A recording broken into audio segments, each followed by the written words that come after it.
Being an organizational meeting, the committee adopts the rules of the Senate and the Senate rules of procedure governing inquiries in aid of legislation.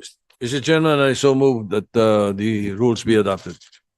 And duly seconded, the committee adopts the rules of the Senate and the Senate rules of procedure governing inquiries in aid of legislation. So adopted. May we now, Mr. President, the chairman will give the opening statement.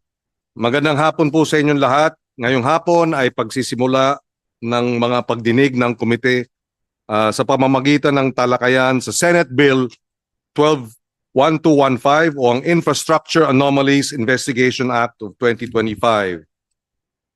At ngayon, dahil sa bilyong pisong flood control scam, marami ang sumisigaw sa kalye, nasusuklam sa mga palengke at bukid, namumuhi sa bus, jeep at grab. At sinasabing ikulong na yan, mga kurakot. Kaya kasama ang ating mga inaanyahang resource persons mula sa DOJ, NBI, CHR, ICI, private sector organizations. Pag-uusapan natin ang Senate Bill 1215 na panukala ni na Senate President Soto at Senators Erwin Tulfo at Ontiveros.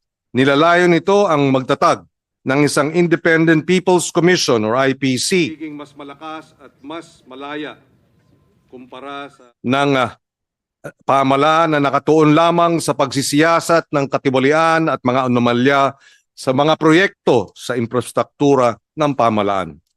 Kung may sasabatas ang komisyong ito ay magiging mas malakas at mas malaya kumpara sa kasalukuyang ICI sa ilalim ng isang executive order. Ang Senate Bill 1215 ay nagbibigay sa IPC ng statutory permanence, ganap na kalayaan at garantisado ang transparency at fiscal autonomy.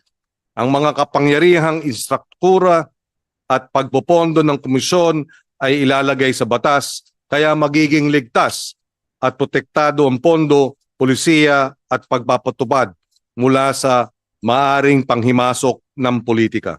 Sa klaw ng jurisdiksyon ng IPC, ang lahat ng proyektong pang-infrastructure, national o local man, sisiguraduhin ang pananagutan sa mga proyekto tulad ng edukasyon, agrikultura, flood control, disaster resilience at iba pa. Komposisyon nito ay may 5 miyembro na magkakasamang hihirangin ng Kongreso at ng Hudikatura para tiyak ang kalayaan mula sa executive. Ang bawat pagsisiyasat ay dapat makumpleto sa loob lamang ng 60 araw at ang mga natuklasan ay may sa publiko sa loob ng 30 araw. Dahil ang pagkaantala ng katotohanan ay pagkait ng hustisya. Truth delayed is justice denied. Ayon, binabago ng Senate Bill 1215 ang isang pansamantalang ahensya na pinamumunuan ng executive tungo sa isang institusyon na permanente, independyente, may pananagutan sa publiko. Dahil sa pamamahala, ang ibig sabihin ng pagiging bukas o transparent ay gumagana ang katarungan, merong functional justice. Hinihiling natin sa Pangulo na rin na i-certify as urgent itong panukalang batas na ito. With that, may we know if the Senate President has an opening statement? Thank you. Thank you, Mr. Chairman.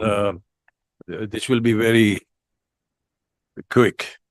First, I wish to thank you, Senator Francis Pangilinan, the Chairman of the Committee on Justice, for the hearing that you have called, and particularly during the organizational meeting of your committee. So thank you and congratulations for that. And then I would like to address and thank our distinguished resource persons who are with us this morning. Thank you very much for your presence. Perhaps we will ask the the committee secretary to introduce them later. But because of the swift filing that I wanted to do for Senate Bill 1215. They were creating the Independent People's Commission. I failed, perhaps not failed is the word. I did not realize that there were the other necessities that should be included in the bill. So therefore, with that as an opening, may I include into your records, Mr. Chairman, these provisions that I hope you will include in the bill after you ready study and sponsor it. First is the availability of the hearings to the public of the IPC. Now, due to the public clamor for transparency, of course, and accountability, the hearings must be available to the public. So it's subject to the executive or closed-door hearings and sessions.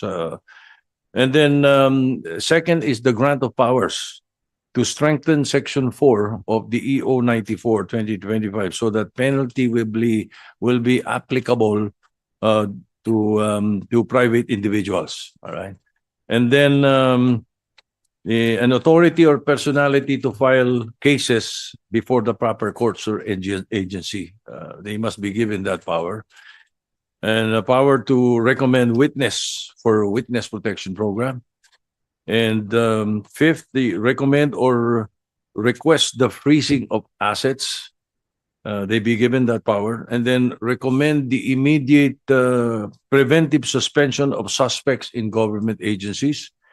And perhaps lastly, to recommend they be able to recommend the whole departure order or other remedies to limit the travel abroad of these personalities who will be investigated. And again, this Independent People's Commission that we would like to push for, Your Honor, Mr. Chairman, and our resource persons, is not limited to infrastructure. It is encompassing. It will include everything. Everything that would need investigation of the people in the different sectors of government. So with that, thank you, Senator Pangilinan. Thank you very much to everybody. Thank you. Good afternoon. Thank you very much to the Senate President. May we now request the committee secretary to place on record the presence of our resource persons in this hearing this afternoon. Yes, Mr. Chairman. Mapagpalang hapon po sa ating lahat, Honorable Senate President, Mr. Chairman. For the Department of Justice, they are represented today by Chief State Counsel Dennis Arvin L. Chan. Sir. No need to stand up, just you may raise your hand or just acknowledge the chair. Thank you. Also with the DOJ is General Katapang and ASEC Al Pereiras from the Bureau of Customs. From the Commission on Human Rights, we have Chairperson Richard P. Palpal-Latok, and with him is Attorney Gemma Parohinog. From the Department of Public Works and Highways, they are represented today by ASEC Melody Villar. She is the incoming Assistant Secretary for Legal Service. From the DBM, we have Attorney Trisha M. Baraan from the Budget Information and Legislative Service. Likewise, Mr. Chair, we have Honorable Retired Chief Justice Renato Puno in our panel today, as well as Honorable former Senator Franklin M. Drilon. Good afternoon, sir. Former Senate President, sir. Good afternoon. From the Independent Commission for Infrastructure, ICI, we have Chairperson, Retired Justice, Honorable Justice Andres B. Reyes Jr., sir. And he is likewise joined by the member of the ICI, former Secretary Rogelio L. Singson. From the People's Budget Coalition, we have the co-convener, Professor Kenneth Abante. And from the Makati Business Club, Chairman Edgar Ochua is represented by their Executive Director, Mr. Rafael G. Ongpin. We have sent, for the record, Mr. Chairman, we sent an invitation to the Management Association of the Philippines, but they sent their regrets because of a conflict of schedule.